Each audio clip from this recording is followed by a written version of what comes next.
Et la France qui lève maintenant la tête et veut attaquer la Libye. Est-ce que tu veux attaquer la Libye, espèce d'idiot? C'est nous qui allons t'attaquer. Viens et essaye de nous attaquer.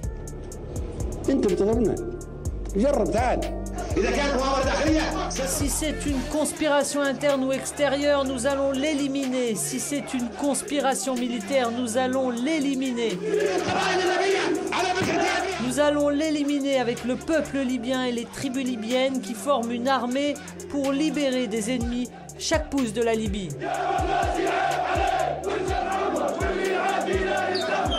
Mouammar el-Kadhafi est l'un des présidents emblématiques dont l'Afrique et les Africains regrettent amèrement la mort. Dans cette vidéo, nous allons voir les 5 raisons pour lesquelles le leader africain Mouammar el-Kadhafi a été honteusement assassiné. Il se peut que cette vidéo soit censurée ou supprimée par YouTube, car parler de Kadhafi est parfois un sujet très sensible. Il préfère qu'on perpétue le mensonge plutôt que dire la vérité. Mais moi, je suis du côté de la vérité. Alors lâchez un pouce bleu et un commentaire pour donner de la force à la vidéo et permettre aux Africains de connaître la vérité.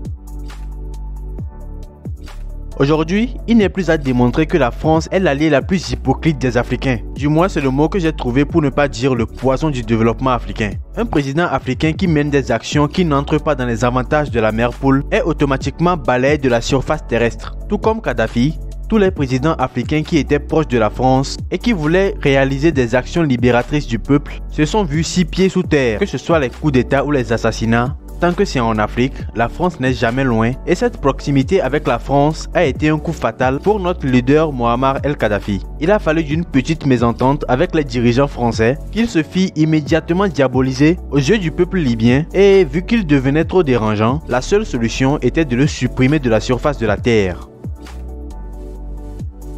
S'il y a un épisode de l'histoire de Kadhafi qu'on veut absolument occulter et qu'on ne veut pas que le monde sache, car étant l'une des causes directes de sa mort, c'est bien la dette de Nicolas Sarkozy, l'ancien président français. Mouammar Kadhafi aurait financé la campagne de Nicolas Sarkozy à hauteur de 50 millions d'euros. Alors, une question. Kadhafi serait-elle la personne grâce à qui Nicolas Sarkozy a pu gagner la campagne présidentielle? Si oui, cela ne m'étonne pas qu'il ait été reçu comme la personne la plus importante au monde lors de sa visite à l'Elysée. Mais l'histoire nous dit aussi que Nicolas Sarkozy aurait refusé de rembourser sa dette, ce qui a conduit au désagrément entre la France et la Libye. Et pour que personne ne sache l'histoire, ils ont contribué à éliminer l'un des leaders de l'Afrique.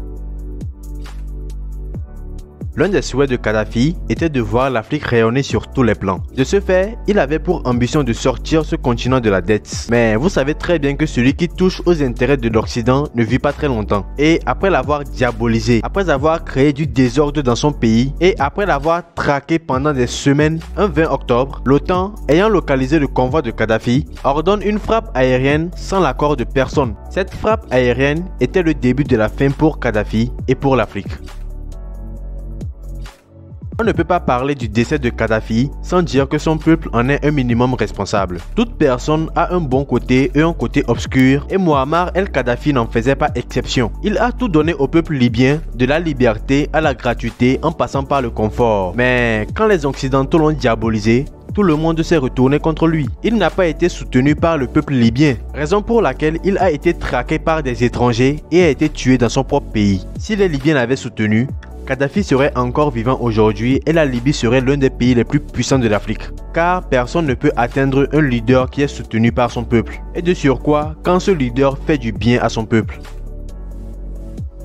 S'il y a une chose à reprocher aux dirigeants africains, c'est le fait de ne pas se soutenir dans les mauvais moments et de subir l'influence de l'Occident. Ce n'est pas pour rien qu'on dit souvent que les dirigeants africains sont des marionnettes françaises. C'est parce qu'ils sont contrôlés à tout moment par la France. Le leader Kadhafi a des résidences dans de nombreux pays d'Afrique. Kadhafi a construit des écoles dans de nombreux pays d'Afrique et surtout en Afrique de l'Ouest. Mais aucun pays ne s'est vu lui offrir l'asile politique par peur de subir les répressions de la France. Et ce leader serait toujours vivant si au moins un pays avait tenu tête aux colonisateurs et lui avait offert l'asile politique. Mais nous sommes des Africains et c'est dans notre nature de se trahir. Et voilà que nous avons trahi Mouammar el-Kadhafi. Aujourd'hui, l'Afrique n'avance pas. Et franchement, c'est très pitoyable. C'est très pitoyable. On dira que je fais de la propagande de Kadhafi. Et oui, je l'assume. Si être du côté de la vérité et faire l'éloge d'un héros africain, c'est faire de la propagande, alors j'assume faire de la propagande. Et je ferai toujours la propagande de nos héros africains sur cette chaîne. On a toujours subi le mensonge. Aujourd'hui, faisons place à la vérité avec l'Afrique qui se réveille. Alors, si vous êtes intéressé par l'Afrique qui se réveille, je vous invite à vous abonner et surtout à partager massivement la vidéo.